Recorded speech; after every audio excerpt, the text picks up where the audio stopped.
necessarily have to ask somebody to give you money. You can create wealth.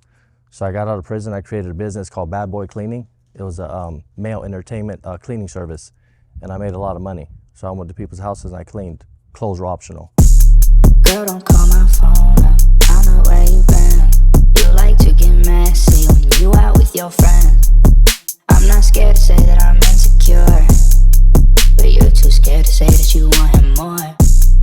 Got out of prison. I did 12 years. I didn't have a Facebook account. I didn't know how to use a computer because I didn't have access to a computer. I went to prison for attempted murder. And then while I was in prison, I realized that I couldn't get out and actually acquire a job like your normal means. I couldn't go apply for a job because they're going to pull up my background. There's no way I'm going to get a job. I realized that. So I thought, well, how else am I going to create a living for myself without committing crime? I was lost. And I think each and every one of you are lost to some extent. And I had to find myself. I just try to offer myself as one resource. It may not be the best resources, but if I can help with anything, I can show you how to overcome obstacles. So I started reading a lot of books, and I came across a magazine called Entrepreneur and Success. And then I found that you don't necessarily have to ask somebody to give you money. You can create wealth. So I got out of prison. I created a business called Bad Boy Cleaning. It was a male entertainment cleaning service, and I made a lot of money. So I went to people's houses and I cleaned. Clothes were optional. So I didn't have any inhibitions, but I knew how to acquire money. I had no problem doing it, but that wasn't really a way of life for me because it was more like adult entertainment, and I wanted to be a trainer. So I didn't have a certification. I was going to college. We went to the same college, and I applied at 24 Hour Fitness in 2011, August. It was a small facility, literally a hole in the wall. That was the second one. So in 2011, I worked on Micron. We're talking about a small facility, small. Yeah, they said that trainers can't make it there. It's hard. There was a fitness manager at the time that basically took all the clients. I mean, you name it, just a bunch of stuff that people tell you, you can't do this, you can't do that. So I went in, or I applied, I had no certification, and they said, we want to hire you, but you don't have a cert. I went online, and I was very resourceful. My sister helped me because I don't know how to use a World Wide Web. I was lost. But I was like, I had no clue. I was like a little baby. So I had to teach myself about that. I taught myself about Facebook, how to create an account. I was retarded when it came, like, what's an email? Why are we texting? How come I just can't call you? Like, I had no clue about any of that stuff. And I'm trying to make it and pass people up. I had a plan, and it was 15 steps on how to actually acquire my success after being in prison for 12 years. And then prior to that, being incarcerated my whole entire childhood. So that's all I knew from 10 until that. So that's like a radical transformation. You don't do all of that and then get out and then become successful without actually having steps every single day. So I got a position there. In 3 months, I started to make 10 grand a month in 3 months, like clockwork. It was something that they never seen before.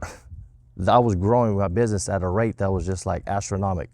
So I got promoted in a year to assistant fitness manager. I went to a facility at Fulton and Hurley, and that was a bigger facility, but it didn't have the clientele that they thought that they needed, right? There was 2 trainers there, Marvin and Ben, and they called them the Twin Towers because they were the only 2 trainers to do over 200 sessions a month. And if you've trained people before, how many is 200 sessions a month in a week? 50. Yeah, easy. He was working. Yeah, so they were both doing that every single month. At 24 Hour Fitness, in order to make money, in order to get a little bit of extra income, you got to do at least 120, then you do 160, 180, and 200. That's hard to do every single month. So I was the third one there out of anybody that's ever been there to beat both of them. And they were there for 10 years, a long time, and I did it in months. Every person I got in front of me, I closed. Would you say I was a good closer? Yeah. I acquired all of these tools not out here. I acquired all that in prison. Like, I studied and I learned and I developed and I created myself.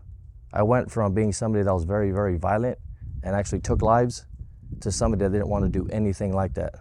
But that took daily work, not once a week, not every other week, and definitely not complaining. Like, I didn't use that as a crutch. And I think a lot of people out here use their circumstances as a crutch.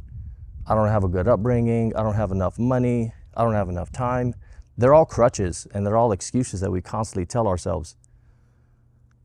After I did well at Fulton and Hurley, after I got the 6 figures there, so I got the 6 figures at Bradshaw, I got the 6 figures at Fulton and Hurley, then they promoted me to fitness manager at Sunrise, and I hit goal. This club was a shit show. Like, I walked into a club that didn't hit goal in a long time.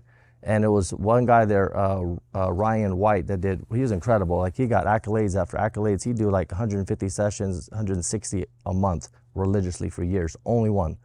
Then I got there, I was a fitness manager, so I couldn't really do that many, but I trained the most and actually hit goal. So the only fitness managers that trained the most sessions and actually hit goal in the club for 13 consecutive months without skipping a beat.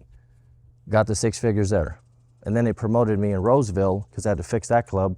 Then I got them to where they were supposed to be at in 3 months after not hitting goal. I don't look at a spreadsheet, I look at humans. I just look at people. You're not a spreadsheet, you're an individual person with individual struggles and individual places you want to get to. So in order for me to help somebody, I need to know where everybody's at individually. I'm trying to be vulnerable because I think that we all have this idea on how to make money, but I don't think you're going about it the right way if you ask me, because if you were, you'd be there. Girl, don't call my phone up, I know where you been. You like to get messy when you out with your friends.